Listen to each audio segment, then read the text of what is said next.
Hi hello అందరికీ welcome to Telangana పిల్ల YouTube blogs. అందరూ ఎట్లున్నారు? మంచిగా ఉన్నారా? ఈరోజు మనం రొయ్యల వేపుడు ఎలా చేసుకుందామో చూద్దాం. ముందుగా రొయ్యలు తీసుకొని వాటిని ఫ్రెష్గా నీట్గా కడగాలి. కడిగి అందులో ఉప్పు పసుపు వేసుకొని కడుక్కోవాలి.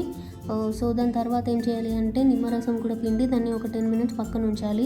10 మినిట్స్ పక్కన ఉంచిన తర్వాత ఒక ప్యాన్ తీసుకొని అందులో ఆయిల్ వేసి రొయ్యలు అనేటివి అందులో వేసి వాటిని ఇలా గోల్డెన్ కలర్లో వచ్చేలాగా నీట్గా ఫ్రై చేయాలి. కరకరలాడేలాగా ఉండాలి, గట్టిగా అవుతాయి రొయ్యలు అనేటివి. సో అదే ఆయిల్లో మనం ఇంకొంచెం ఆయిల్ వేసుకోవాలి. ఇంకొంచెం ఆయిల్ వేసుకొని అందులో కొంచెం కరివేపాకు వేసి తర్వాత ఆనియన్ ఇంకా పచ్చిమిర్చి కూడా వేయాలి.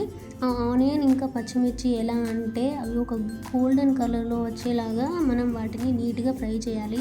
ఆ ఆనియన్స్ అనేటివి ఫ్రై చేసేటప్పుడు మనం అందులో కొంచెం ఉప్పు వేసుకోవాలి.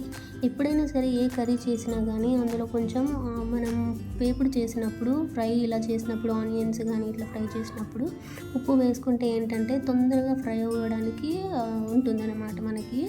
సో ఇలా మనకు వీడియోలో చూపించిన విధంగా ఇలా గోల్డెన్ కలర్లో ఆనియన్స్ వచ్చిన తర్వాత అందులో కొంచెం అల్లం వెల్లుల్లి పేస్ట్ వేయాలి. అది నేను ఫ్రెష్గా ప్రిపేర్ చేసిన అల్లం వెల్లుల్లి పేస్ట్.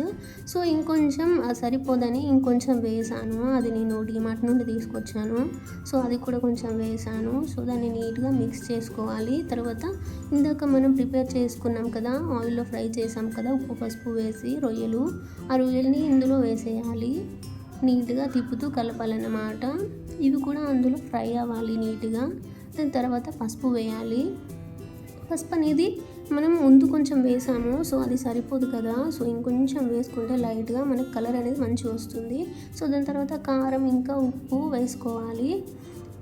దాని తర్వాత ఫ్రై అనేది ఎలా అవ్వాలంటే కరకరలాడేలాగా ఇంత క్రిస్పీగా ఉంటే అంత బాగుంటుంది అన్నమాట ఫ్రై అనేది. సో వాటిని మంచిగా తిప్పుతూ అలానే ఫ్రై చేస్తూ ఉండాలి. చాలాసేపు ఫ్రై అవుతున్నాయి అన్నమాట, ఎందుకంటే పచ్చి రొయ్యలు కదా. సో ఇదేంటంటే నేను ప్రిపేర్ చేశాను ఎల్లిపాయలు ఇంకా జీలకర్ర, ధనియాలు అవి 3 మిక్స్ చేసి నేను మిక్సీ పట్టి వేసాను ఇందులో. సో అదనమాట నేను ఇందాక వేసిన పేస్ట్. సో అది కూడా అందులో మంచిగా ఫ్రై అవ్వాలి. ఫ్రై అయిపోయింది, నీట్గా ఫ్రై అయిపోయింది. చూడండి రొయ్యలు ఎంత నీట్గా మంచిగా కనిపిస్తున్నాయో, క్రిస్పీగా కరకరలాడే రొయ్యల వేపుడు తయారైపోయింది. సో ఇప్పుడు మనం లాస్ట్లో కొత్తిమీరతో గార్నిష్ చేసుకుంటున్నాం. దాని తర్వాత నేను దానిపైన కొంచెం కరివేపాకు కూడా వేసాను. కరివేపాకు వేసి నీట్గా మళ్ళీ ఒకసారి అటు ఇటు తిప్పాను. సో ఇక్కడ చూడండి నేను రైస్ ఇంకా రొయ్యల వేపుడు ఇంకా కాకరకాయ ఫ్రై అండ్ పూరి అండ్ ఇంకా కోడిగుడ్డు రొయ్యలు కూడా ఉంది. అది మన ఛానల్లో ఉంది రెసిపీ. సో అది కూడా చెక్అవుట్ చేయండి.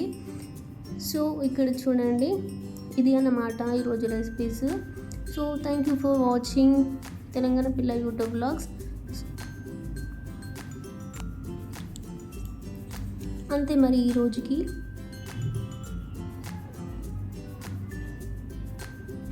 మరొక వీడియోలో మళ్ళీ కలుసుకుందాం. ఇంకేం చూస్తున్నారు? సబ్స్క్రైబ్ చేసుకోండి మరి.